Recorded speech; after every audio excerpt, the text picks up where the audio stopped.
Всего за выходные дни по республике в ходе профилактических мероприятий было выявлено 581 нарушение правил дорожного движения. Из них 34 человека находились в алкогольном опьянении. Рейдовые мероприятия были проведены в Ачимчирском, Галском, Гулрыбском районах, а также в городе Сухум. По словам начальника ГАИ по городу Сухум Тарела Габелия, жесткие меры будут применены в отношении владельцев с тонированными стеклами. Водители, которые ездят нестандартными госномерными знаками, тоже будут наказываться. Так что мы часто обращаемся, предупреждаем, но я думаю, что уже хватит, сколько мы предупреждали, будем работать по закону.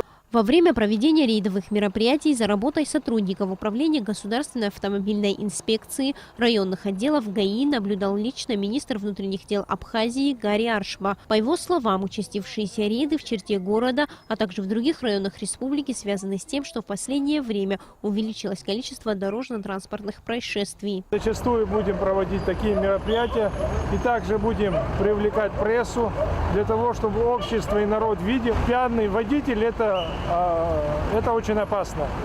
Их категорически не должно быть. 26 ноября только по городу Сухум профилактические рейдовые мероприятия проводились сразу в нескольких местах. Только за несколько часов работы сотрудниками Министерства внутренних дел было выявлено более 40 нарушений правил дорожного движения.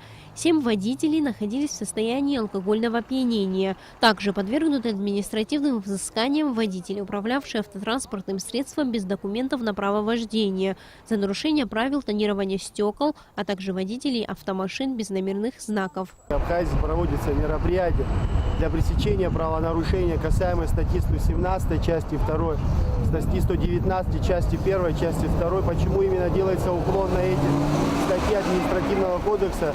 Почему? Потому что данные нарушения являются самыми такими отягчающими, последствия которых нарушения бывают тяжкие последствия дорожно-транспортных происшествий. По словам сотрудников ГАИ, подобные профилактические мероприятия будут проводиться и впредь. Сария Смыр, Михаил Братухин, Абхазское телевидение.